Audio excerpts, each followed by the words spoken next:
We in no way, shape, or form will ever put anybody, a player, an employee, in harm's way, be it physically, mentally, spiritually. You personally, how would you assess your game tonight? Solid. Played hard, that's all you can ask for.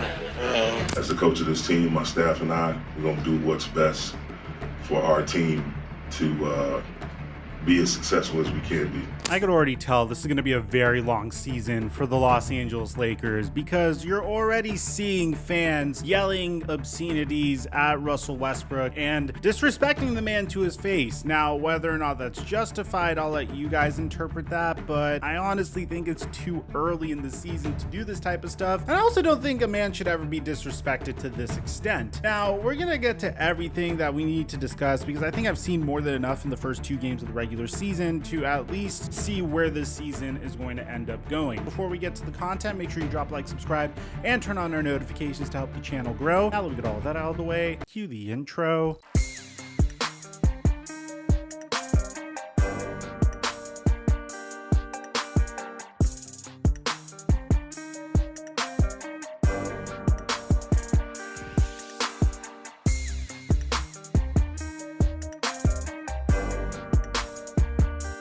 This video is sponsored by one of my favorite partners and friend of the channel, Manscaped. Manscaped has already helped me cut my shower time in half, and their body wash smells fantastic. And now they're innovating within the shower space even more with their brand new body buffer. Now this is truly a milestone in shower innovation, because if you didn't know, loofahs could be really gross as they are a breeding ground for bacteria. The Manscaped body buffer is a handheld exfoliator brush designed to remove dead skin cells, bacteria, and reduce ingrown hairs. If you're currently washing with drugstore bar soaps or body wash administered by your hand, you may not be fully removing all the bacteria and oil buildup found deep inside of your skin that causes body odor, clogged pores, and breakouts. The body buffer is a 100% silicone-based antibacterial exfoliator that helps create more lather without harsh, painful scrubbing. With the body buffer, you can actually get more out of your body cleanser from its super-powered bristles, so your money doesn't go straight down the drain, literally.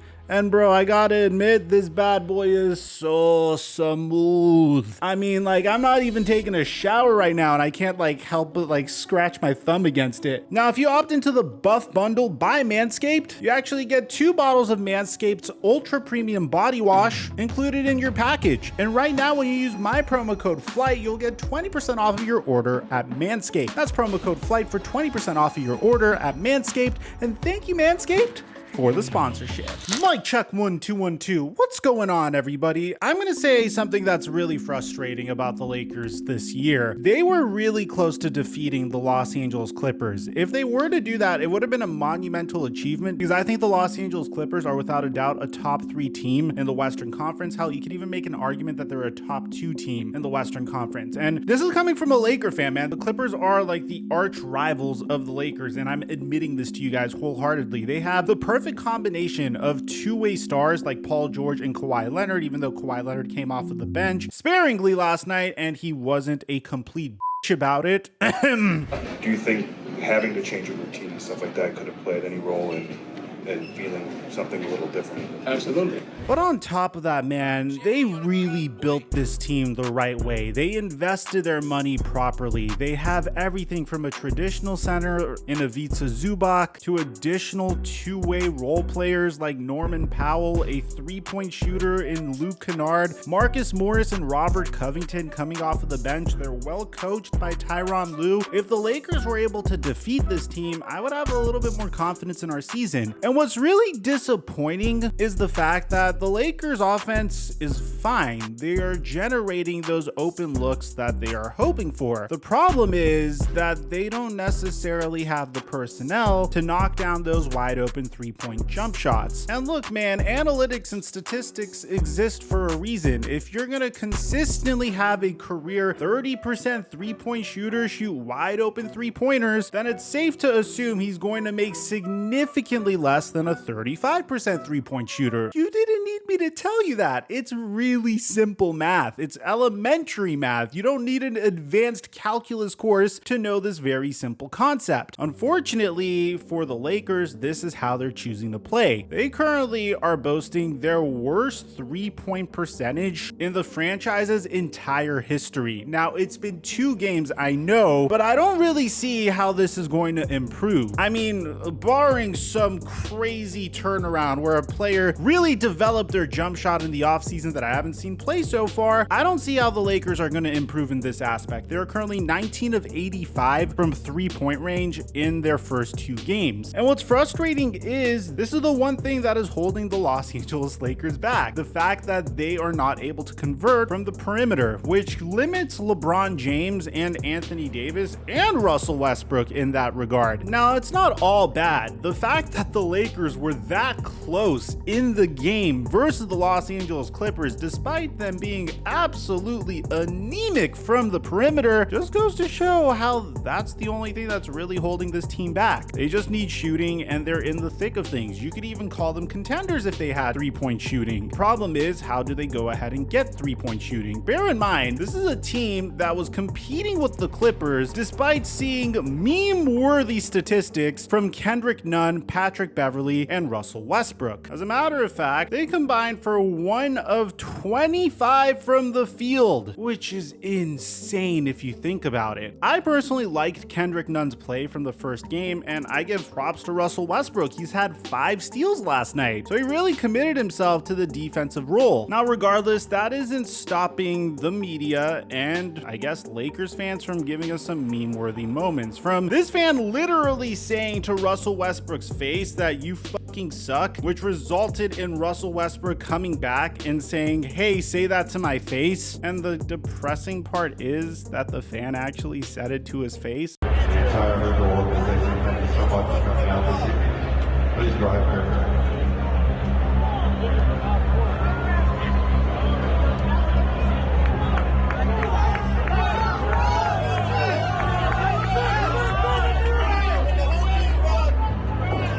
All the way to a truly hysterical interview that I don't know if Spectrum Sportsnet did this on purpose, but you have Russell Westbrook seeming satisfied with his performance, and then they literally showed his statistics in front of him as they're interviewing him. You personally, how would you assess your game tonight? Solid. Played hard. That's all you can ask for. Now, honestly, there was something beautiful about this one interview, and I think this is one thing that this year's Laker team has that last year's Laker team did not have, and that's the fact that Juan Toscano-Anderson came up to Russell Westbrook, told him to keep shooting even though he was struggling from the field, and seemed to really be a good teammate in this particular instance. And it's not just you. There are a lot of guys that are missing shots right now.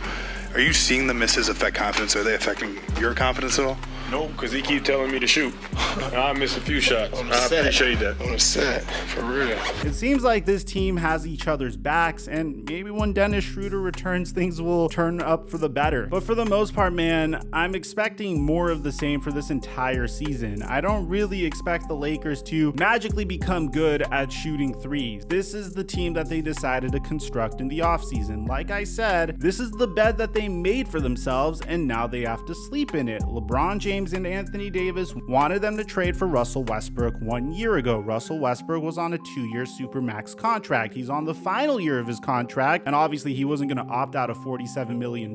So essentially, the Lakers are having to sacrifice one of LeBron James's seasons with the team in order to have salary cap flexibility for this upcoming free agency period. They could decide to trade Russell Westbrook and the 2027 and 2029 first round picks that they currently have and get players like Buddy Hield or Miles Turner in return, but for all you know, those players could either leave, or it could once again not work out for the Lakers, or it could not result in a championship for the Lakers, and now you're completely out of assets and don't have salary cap flexibility for this offseason to pursue this pretty solid free agency class that we're about to get. That includes the likes of Kyrie Irving, who already seemed kind of interested in joining the Lakers. I could only see that happening if the Brooklyn Nets have a tumultuous season, which they've had over the past couple of years, so I don't think it's necessarily the worst bet, but I also do think that this is the best team that the Brooklyn Nets have put forward so far. So what's the solution for the Los Angeles Lakers at this point? To be honest, there really isn't any. I mean, unless if they could pull off a trade for some shooting or sign some shooting, I don't know what free agent shooters are available currently. The team is already made the way it is, and there isn't necessarily a way to improve. I know that the Minnesota Timberwolves aren't interested in extending D'Angelo Russell. Maybe that's something the Lakers could pursue, but knowing the Minnesota Timberwolves, given the fact that D'Angelo Russell's best friends with Karl Anthony Towns, and the fact that this is the team that they decide to go into the season with, I don't see them deciding to change things up in the middle of the season. I would imagine that they would have to see what happens with D'Angelo Russell and the Minnesota Timberwolves before they decide to pivot in that direction. They would probably want draft capital as well, considering how much they had to give up in order to get Rudy Gobert to begin with. And this is just me spitballing, guys. If you have any ideas on your own, let me know in the comment section down below. But aside from that, man, this is going to be a consistent problem this year. The Lakers are going to struggle from the perimeter. They don't have players that are good at shooting threes. I know it's been 2 games into the season. Maybe this is an overreaction, but statistically and analytically, I don't see how we turn this around, which is why I'm making this video. Let me know what you guys think in the comment section down below. Aside from that,